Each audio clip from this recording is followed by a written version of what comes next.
Gracias a todos por venir a esta sesión. Agradezco a la Universidad de los Andes la oportunidad que me ha brindado de venir aquí a explicaros la normalización en compatibilidad electromagnética. Yo creo que me toca a mí al menos definir brevemente qué es la compatibilidad electromagnética. Es la aptitud de un equipo eléctrico o electrónico de funcionar correctamente en presencia de otros equipos que van a estar emitiendo y recibiendo interferencias entre sí. Es decir, aunque la gente generalmente no es consciente de ello, un ordenador, un secador de pelo, un televisor están continuamente emitiendo y recibiendo interferencias. Si no se limitaran, pues no habría forma de que funcionaran correctamente. Entonces hay que actuar en dos frentes.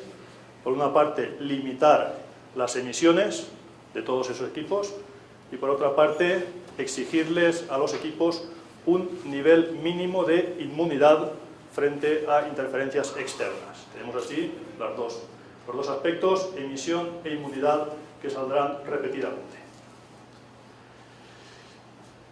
Es la primera vez que vengo a esta universidad, aunque a Colombia sí he venido muchas veces, entonces quería resumir muy brevemente cuál ha sido mi trayectoria profesional en el ámbito de la compatibilidad electromagnética.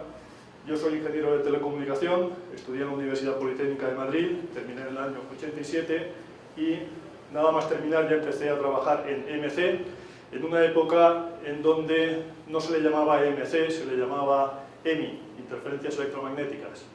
Muchas veces la gente no sabía ni lo que era, decía EMI qué, y entonces era el nombre que más se usaba. Bien, luego, una vez terminé, me incorporé a la empresa privada y estuve 2 años trabajando en Madrid en proyectos de construcción y calibración de cámaras anecoicas y semianecoicas.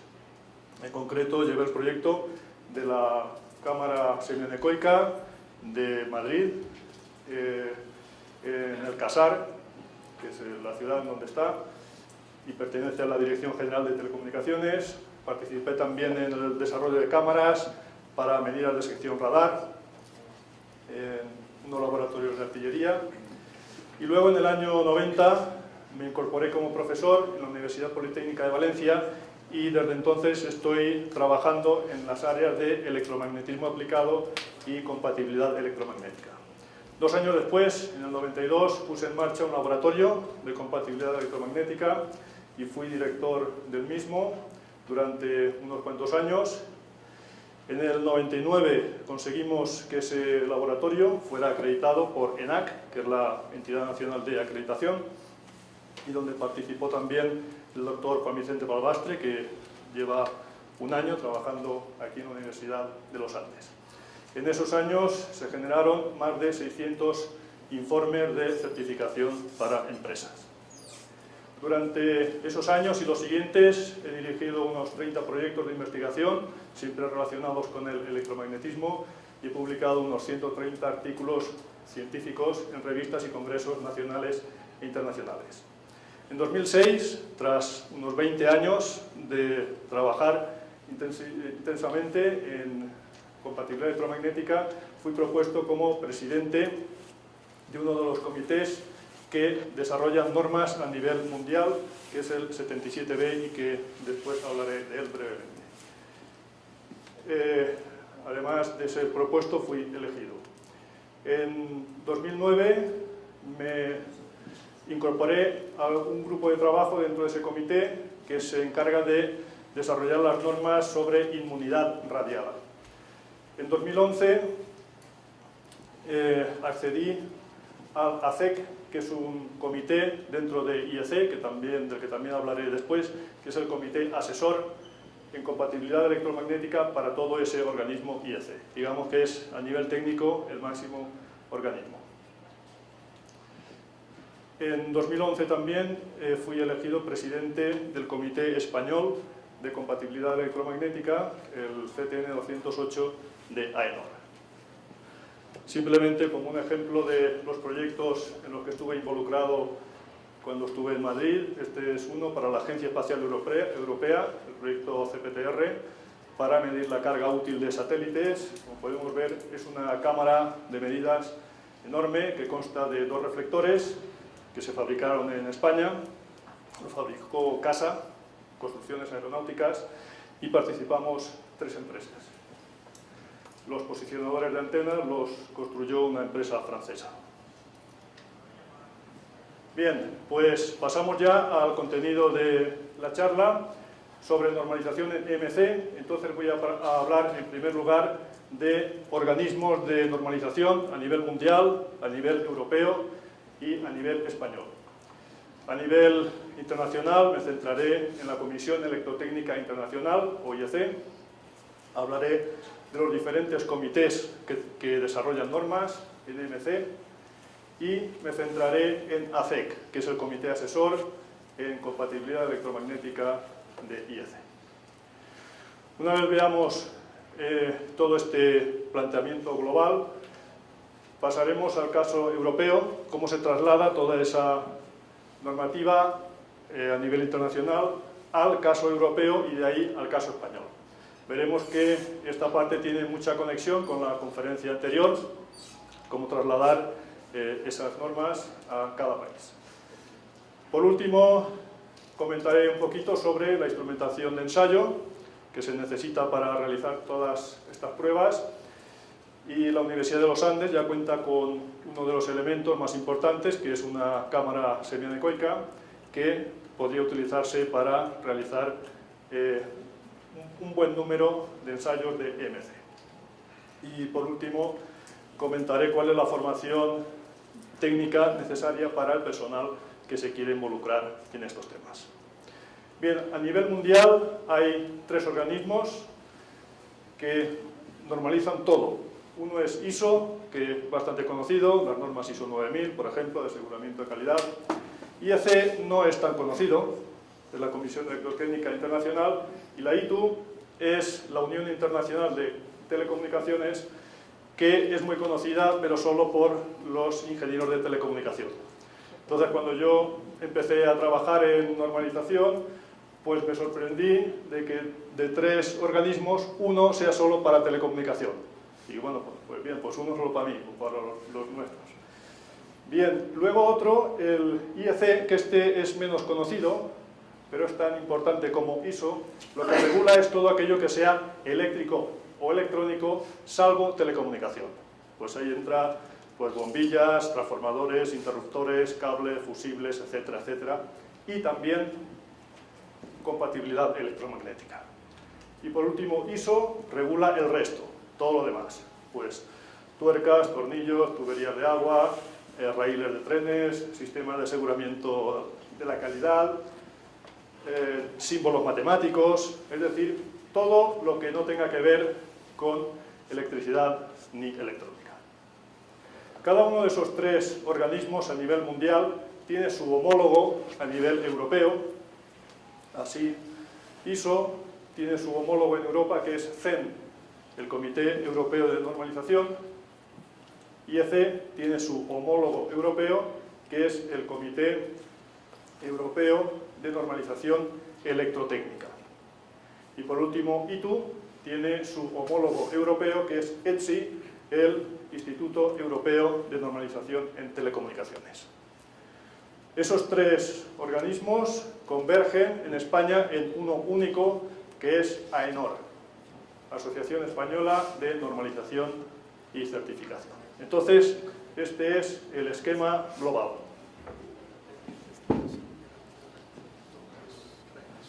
Hablemos un poquito de la estructura de IEC.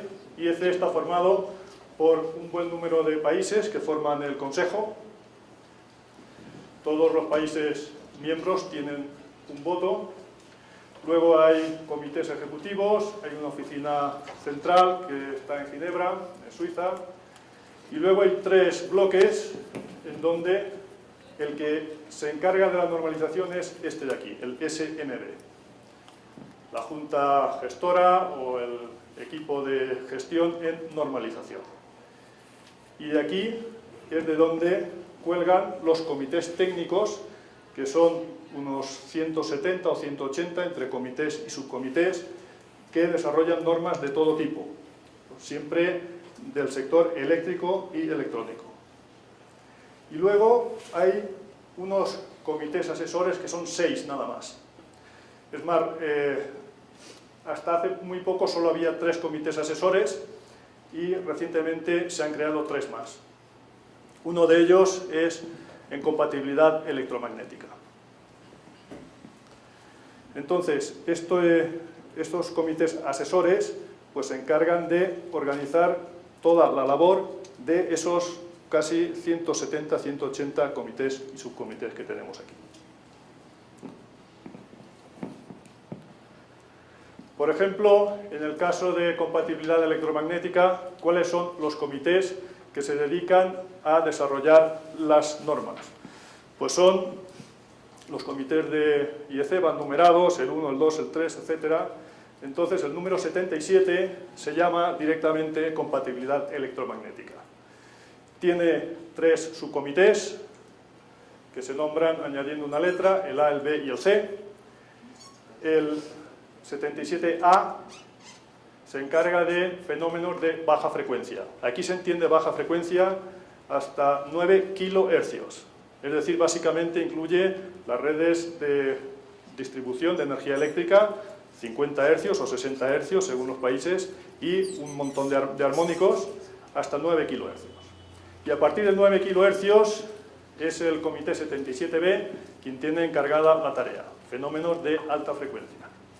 Por último, el 77C se encarga de unos fenómenos pues, bastante más particulares, son transitorios de alta potencia que incluye detonaciones nucleares.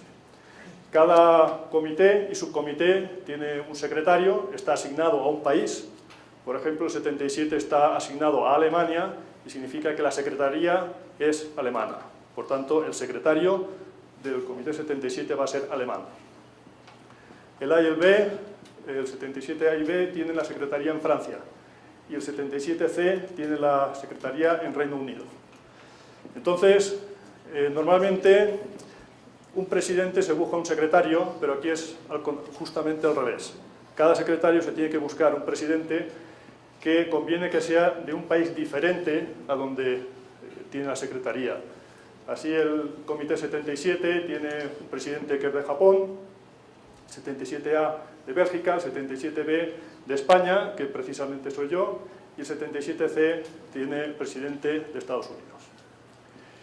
Y luego hay otros comités que son los CISPR, son las siglas en francés de Comité Internacional Especial para las Perturbaciones Radioeléctricas, que fue un comité que se creó independientemente de IEC y posteriormente se incorporó dentro de IEC. Entonces conservó las cifras, las siglas, las letras, CISPR, y tiene varios comités, subcomités A, B, D, F, H, I, S. Cada uno pues, se dedica a un aspecto de la MC, por ejemplo, el CISPR-A se dedica a métodos de medida y métodos estadísticos, el B a normas para equipos industriales, científicos y médicos, el D para equipos en vehículos, el F para electrodomésticos, el H límites para protección de servicios de radio, el I a equipos de tecnología de la información, ordenadores, y el comité directivo, el CIS-S. Bien, para organizar toda la labor de desarrollo de normas, en total, normas de compatibilidad electromagnética, hay más de 160 que se desarrollan básicamente, y se mantienen, se revisan por estos comités que tenemos aquí, que son una docena, y luego hay algún otro comité suelto que también genera alguna norma sobre EMC. Por encima de todos estos comités está el ACEC, Comité Asesor en Compatibilidad Electromagnética, que está compuesto por un máximo de 20 personas de diferentes países y, como he comentado antes, yo soy miembro de ACEC desde hace 3 años y he sido el primer español en entrar en este comité. ¿Qué se encarga de hacer ese comité? Pues se encarga de repartir, asignar los diferentes tipos de normas, esos 160 y pico normas que hay, entre estos comités, en algún otro que hay, como ya he comentado, y luego hay muchos comités que diferentes de estos que a lo mejor se dedican a otro tipo de equipos, pero que dentro de su normativa llevan un apartado de EMC. Si llevan un apartado de EMC, ese apartado debe revisarlo ACEC. Entonces, ACEC vigila que no haya solapes ni vacíos en la regulación de compatibilidad electromagnética y que no haya ninguna contradicción entre unas normas y otras. Colombia es miembro de IEC, pues sí, es miembro de IEC y participa con pleno derecho en el subcomité 77A. Hay dos tipos de miembros, lo que se llaman miembros P o participantes y miembros O u observadores.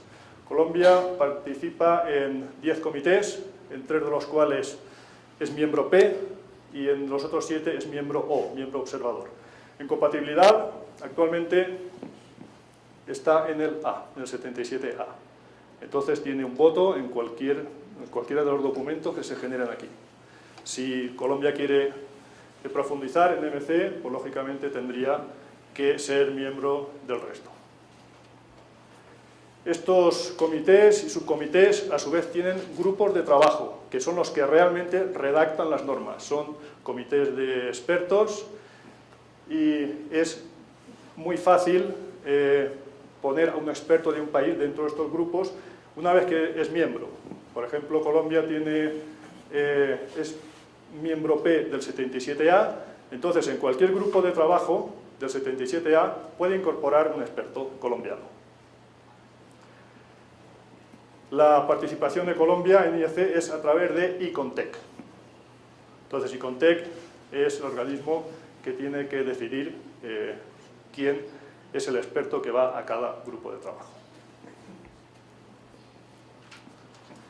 Bien, ACEC, entre sus publicaciones más importantes, tiene la guía 107, que es la guía para redactar normativa de compatibilidad electromagnética. Entonces ahí es donde explica pues, toda esa serie de normas que hemos visto que, como he dicho, son muchas, son 160 y pico. Entonces están un poco organizadas. Están organizadas en normas básicas, genéricas y normas de producto o de familia de producto.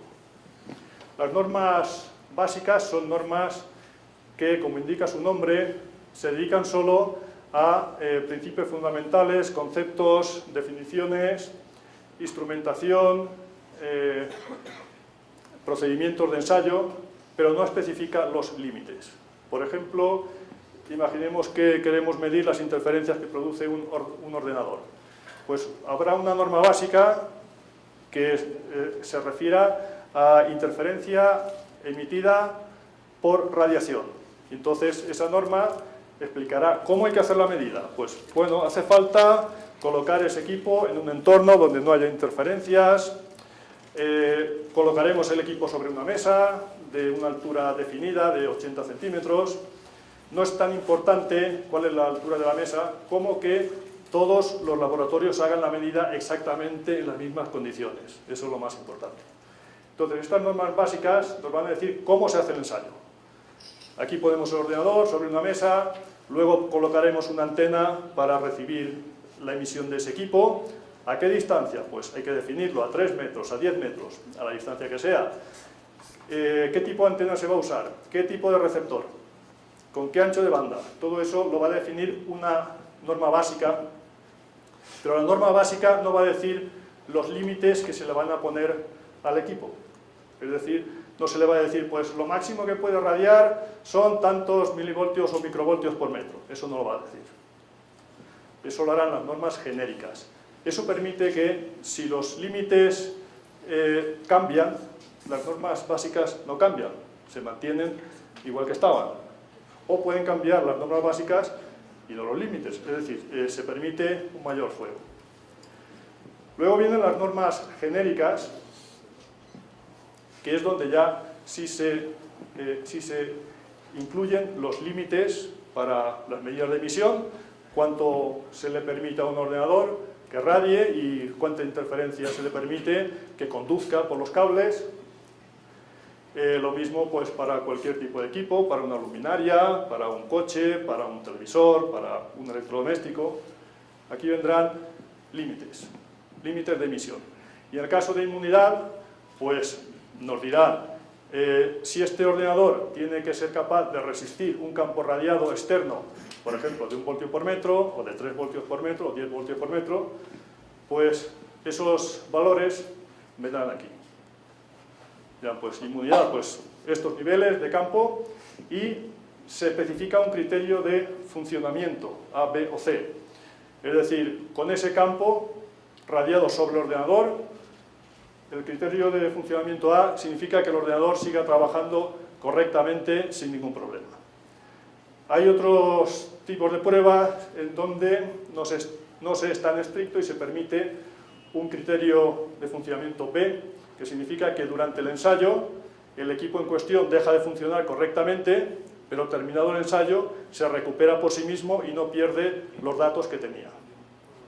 Y en algunos otros ensayos se permite el criterio de funcionamiento C, por ejemplo, cuando se pierde la alimentación, si hay un corte, una interrupción de tensión, pues se le puede permitir al equipo que deje de funcionar completamente y que tenga que ser un operario el que venga y lo vuelva a conectar o le haga un reset, pero que el equipo no se estropee.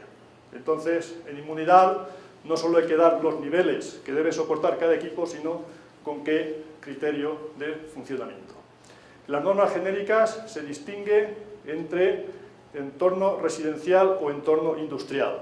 No es lo mismo un equipo que va a ser utilizado dentro de una ciudad donde hay muchísimos equipos más, entonces hay que limitarle de una forma más estricta las emisiones. ¿De acuerdo?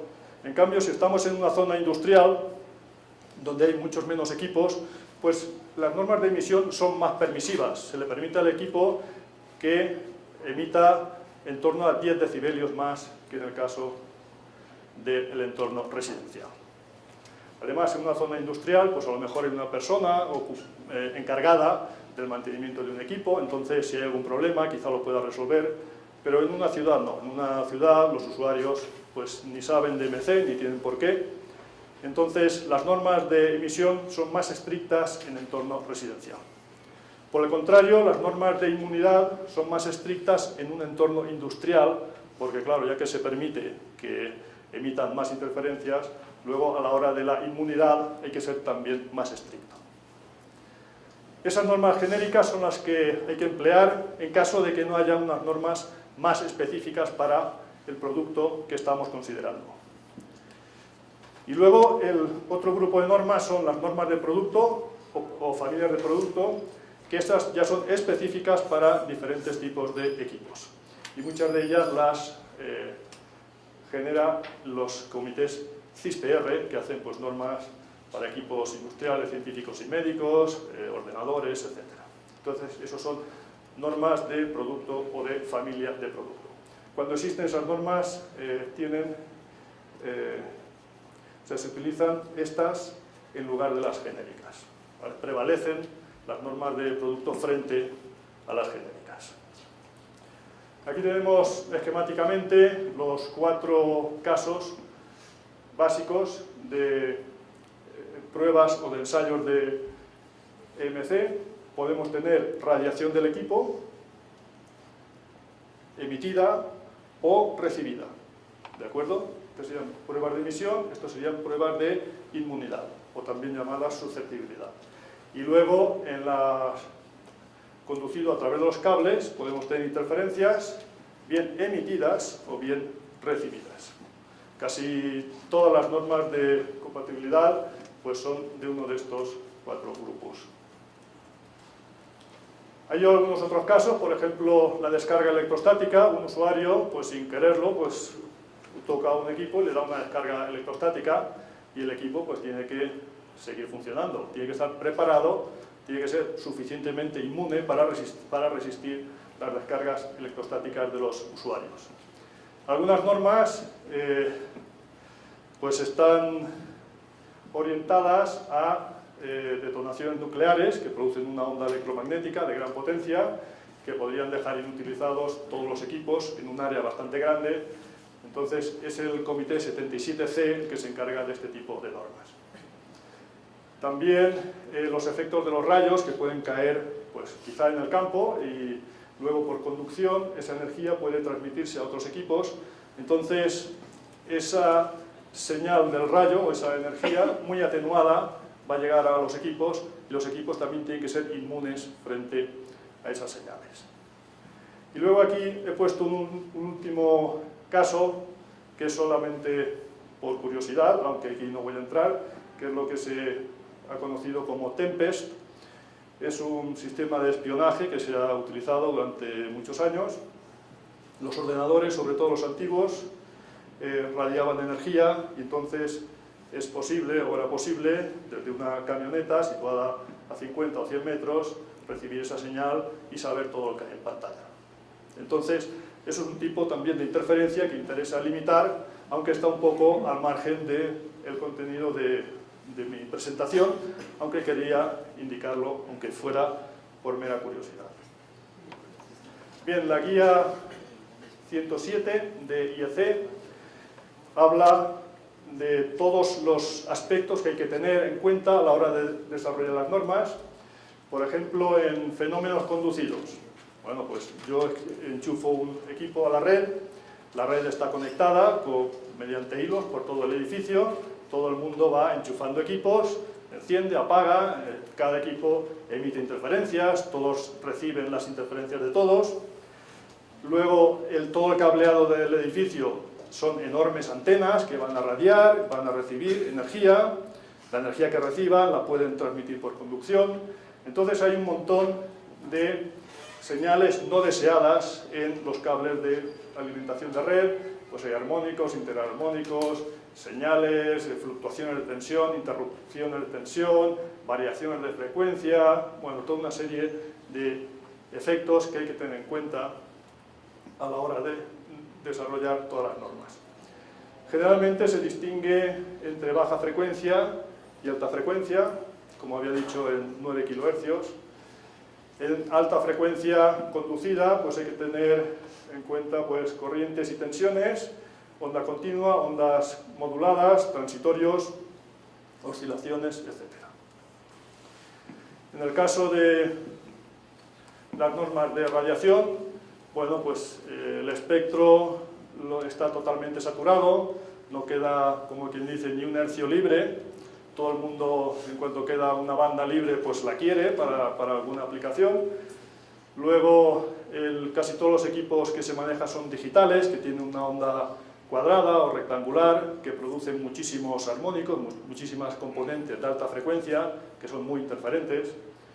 Entonces, pues claro, hay que limitar las emisiones de esos equipos e imponer un nivel mínimo de inmunidad frente a esas señales. Se distingue también entre baja frecuencia y alta frecuencia, y dentro de ellos pues, campos magnéticos, continuos o transitorios, campos eléctricos, y en alta frecuencia, pues lo mismo, campo magnético, campo eléctrico y ondas electromagnéticas, forma continua, transitorios u ondas moduladas. Y luego descarga electrostática. Por último, lo que os contaba de las detonaciones nucleares, son unas normas que básicamente desarrolla el Comité 77C. No todos los países son miembros P de ese comité, por ejemplo, España no lo es. España es miembro O del 77C y Francia también. En cambio, sí que España y Francia son miembros P de todo el resto de comités. Estas son unas normas un poco especiales, o sea, sobre todo el presidente es americano, como casi no podía ser de otra forma, y entonces estas normas incluyen el pulso electromagnético de gran altitud y el pulso electromagnético de alta potencia. Bien, pues entonces os he dado una panorámica global a nivel mundial de cómo se estructuran todas las diferentes normas de compatibilidad electromagnética, y vamos a pasar ahora al caso europeo. Una vez están desarrolladas todas esas normas, ¿qué ocurre? Porque esas normas, por ser normas, no son obligatorias. Cuando la gente las elabora, pues piensa en que en algún momento serán obligatorias, pero de momento no lo son. Son simplemente documentos técnicos que han sido elaborados, consensuados por un montón de países, y ahí están descritos para quien quiera usarlos. Entonces, cuando queremos que eso sea obligatorio, entonces hace falta una legislación. Si no hay una legislación que diga, pues a partir de tal día será obligatorio toda esta serie de normas. Hasta que eso no se haga, no hay ninguna obligación. En Europa, la directiva que hay actualmente sobre compatibilidad electromagnética es la directiva 2004/108/EC, que es una normativa que se llama de nuevo enfoque. Es un tipo de elaboración de la normativa en donde lo único que va a decir pues son una introducción, unas definiciones y cuáles son los requisitos esenciales. Por ejemplo, en nuestro caso, en la Directiva de Compatibilidad Electromagnética, básicamente en sus 12 o 14 páginas que tiene, lo único que va a decir es que los equipos pueden producir interferencias electromagnéticas y recibirlas. Y por tanto, hay que actuar sobre dos requisitos esenciales: limitar las emisiones e imponer un nivel mínimo de inmunidad a los equipos. No dice nada más. No habla de normas, no habla de límites, no habla de nada más. Únicamente dice eso, dos requisitos esenciales: emisión e inmunidad. Y entonces, claro, viene la siguiente pregunta. Bueno, ¿y cuáles son las normas? Bien, pues entonces entra en juego CENELEC. CENELEC, como he dicho al principio, es el homólogo europeo de IEC. Entonces, CENELEC tiene un único comité de compatibilidad electromagnética. Así como IEC tenía una docena, CENELEC solo tiene uno. ¿Por qué? Porque va a hacer mucho menos trabajo. Se va a aprovechar a través de un acuerdo de cooperación de todo el trabajo realizado por IEC, y además así debe ser, es conveniente que sea de esa manera. De este modo, CENELEC lo que va a hacer es estar al tanto de todas las normas que se desarrollan en IEC, y durante el desarrollo de la norma hay dos puntos donde se produce una votación. Las normas pues tienen un nacimiento, en algún momento un grupo de personas pueden decidir, pues interesa hacer una norma sobre tal cosa. Bien, pues entonces hay todo un procedimiento que está descrito en las directivas de IEC, que si alguien pues las quiere mirar, están en la página web www.iec.ch, CH de Suiza, Confederación Helvética.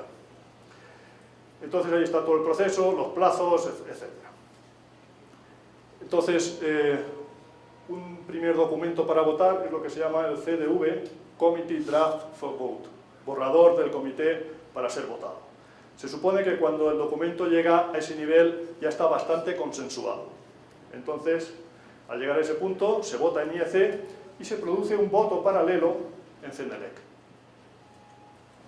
Entonces, en ese punto, CENELEC vota también el documento y en este nivel se pueden aportar comentarios. Es decir, uno puede votar a favor o en contra y decir un montón de comentarios. Pues yo quiero que aquí donde dice esto, pues no estoy de acuerdo. O este párrafo no está claro. O esto es innecesario. O habría que incluir tal cosa. Todo eso son comentarios. Y cuando esos comentarios ya se han depurado mucho, entonces pasa al último estadio del desarrollo de la norma, que es el FDIS, Final Draft International Standard, que ahí ya no caben más comentarios, ya solo falta decir sí o no y en paz. A partir de ahí, pues solo se pueden corregir algunos errores, pues algún error de alguna palabra que esté mal escrita, pero nada más. Alguna errata. Bien, la directiva habla también de normas armonizadas, que son las que están consensuadas a nivel europeo, básicamente son todas de IEC, aunque el CENELEC también puede crear normas propias. Esas normas están publicadas en el Diario Oficial de la Unión Europea. Entonces, tenemos una directiva y tenemos un listado de normas que son las normas armonizadas. Quien cumpla esas normas armonizadas se entiende que es conforme con estos requisitos esenciales. Sin embargo, la directiva tampoco obliga a usar normas armonizadas. Es decir, un fabricante podría decir, bueno, pues yo en vez de usar esas normas, voy a usar unas que me voy a inventar yo. La directiva se lo permite, pero entonces tiene que demostrar que con esas normas que ha hecho él, cumple con los requisitos esenciales. Eso en la práctica no se hace, porque es muy difícil demostrar eso. Pero bueno, está ahí abierta la puerta. Y además, por otro lado, tenemos los laboratorios que pueden hacer todos estos ensayos. Cada laboratorio pues, requiere de una acreditación a nivel nacional y luego, haciendo unos trámites, pues, puede conseguir su reconocimiento a nivel europeo. Y esos son los llamados organismos notificados, que también hay un listado publicado en el Diario Oficial de la Unión Europea. Entonces, así es como está organizada la legislación a nivel europeo. Una directiva que obliga a cumplir con unos requisitos y luego un listado de normas publicadas en el Diario Oficial, donde están las normas ya consensuadas por todos los países, que son las que hay que aplicar y que en un 70-80% han sido desarrolladas por IAC. Y por otro lado, el listado de organismos notificados, en donde pues, quien acude a esos laboratorios pues, tiene el reconocimiento de que las medidas están hechas conforme a las normas. La participación en España en EMC es a través de AENOR, así como en Colombia es a través de ICONTEC, en España es a través de AENOR, en donde hay un comité, entre los muchos que tiene, que es de compatibilidad electromagnética, que es el 208, que es el que he comentado antes, del cual soy presidente también desde hace unos años. Bien, comentaré entonces brevemente, creo que me quedan algunos minutos, cuál es la instrumentación de ensayo más importante. Bueno, pues hemos dicho que hay ensayos de emisión y hay ensayos de inmunidad. En los ensayos de emisión, pues necesitamos captar las señales que emite el equipo, radiadas y conducidas. Entonces, lógicamente, hace falta un receptor que está definido en la norma CISPR 16, elaborada por el comité CISPRA, que tiene una serie de características.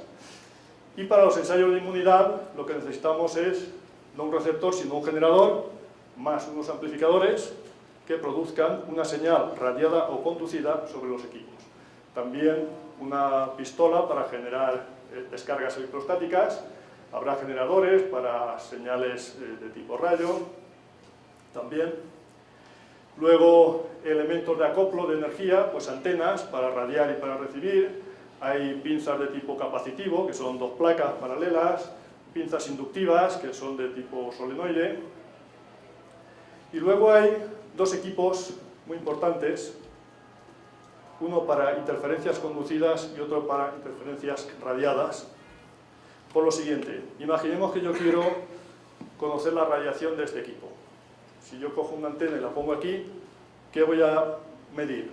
Lo que emite ese equipo y lo que emite todo lo demás, que está todo lleno de ondas. Entonces tengo que aislar las interferencias de este equipo del resto del mundo.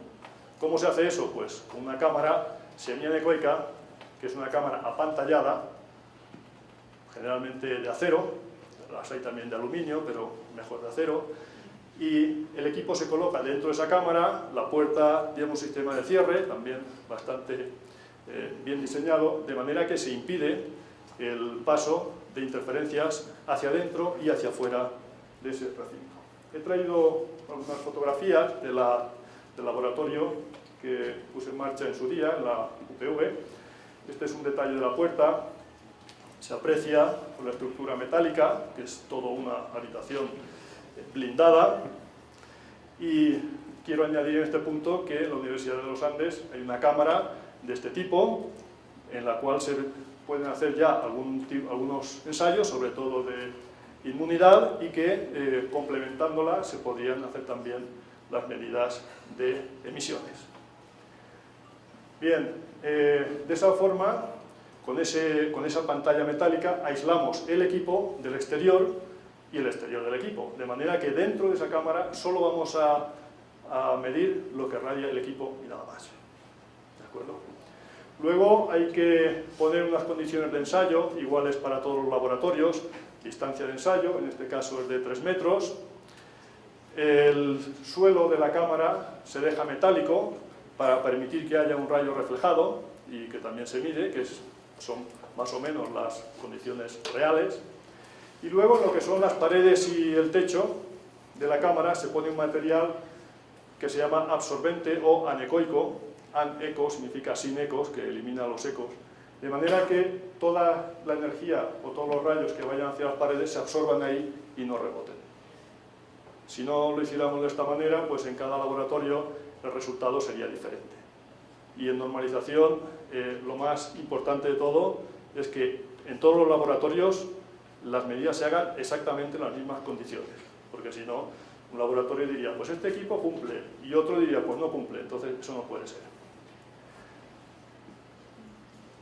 Aquí hay un detalle de una de las antenas que se utilizan para pruebas de emisiones. Es una antena tipo bilot, tiene una parte bicónica y una parte loboperiódica y cubre todo el margen de 30 MHz a 1 GHz. Otro detalle, en este caso, para pruebas de inmunidad. Ahora esta antena transmite una energía. Aquí se colocaría sobre esta mesa el equipo para ver si es inmune o no, se le aplica el campo y se mira si cumple con los criterios de funcionamiento A, B o C.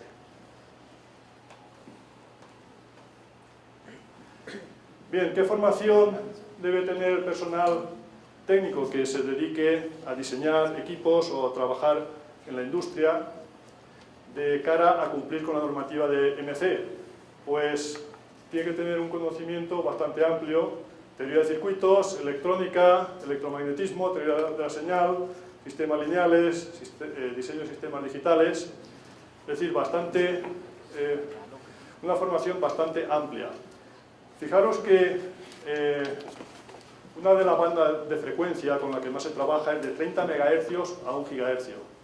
En esa banda no es aplicable la teoría de circuitos, porque la teoría de circuitos, a partir de las leyes de Kirchhoff, a partir de 100 MHz, 150 MHz, ya no se cumplen, porque son una aproximación, un caso particular de las ecuaciones de Maxwell, que sí son las ecuaciones completas del electromagnetismo.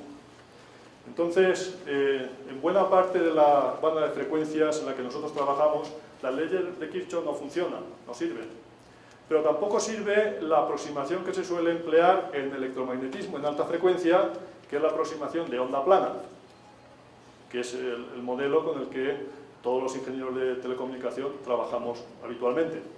Bueno, pues en esa banda ninguna de esas dos aproximaciones es válida, entonces los modelos son siempre bastante complejos. Mañana tengo unas sesiones para estudiantes y pondré algunos ejemplos de todo esto. Y luego en teoría de la señal, sistemas digitales, generalmente los modelos son unas señales rectangulares, pero en compatibilidad interesa mucho la duración de los flancos de subida y bajada. Nosotros tenemos que trabajar con la señal trapezoidal, tenemos que aproximarla bien, porque esa duración de flancos de subida y de bajada influyen mucho en las componentes de alta frecuencia de radiación de esas señales. Entonces, no nos basta con manejar la señal de onda cuadrada digital, sino que tenemos que modelarla un poco mejor mediante una onda de tipo trapezoidal. Y por último, quería poner esta gráfica indicando de una forma cualitativa, fijaros que el eje de ordenadas no tiene ninguna escala, simplemente de forma cualitativa, cuál es el coste de los ensayos o la inversión necesaria para cumplir con las normas de EMC.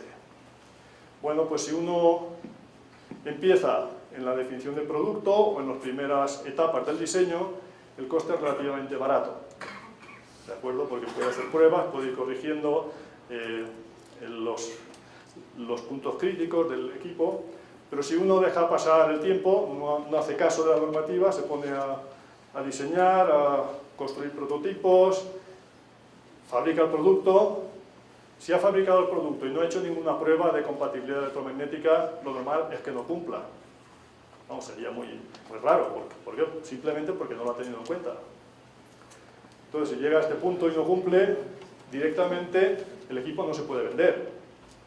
O lo tiene que tirar, o lo tiene que arreglar. Y arreglarlo aquí es muchísimo más caro que arreglarlo aquí. Aquí uno todavía puede distribuir las pistas de otra forma, colocar elementos que ha visto que se interfieren mutuamente, ponerlos más separados, puede poner filtros, puede hacer muchas cosas. Pero una vez que el equipo está terminado, ya no se puede hacer nada. Lo más que se puede es ponerle una carcasa metálica y taparlo lo mejor posible, y el cable ponerle un filtro lo más potente y más caro posible. Entonces, esta gráfica es muy importante de cara al fabricante. Se tiene que mentalizar que en su desarrollo del producto necesita ingenieros de EMC que estén desde el principio verificando que ese equipo al final va a cumplir. Bien, pues sin más, espero que les haya gustado esta presentación. Muchas gracias por su atención.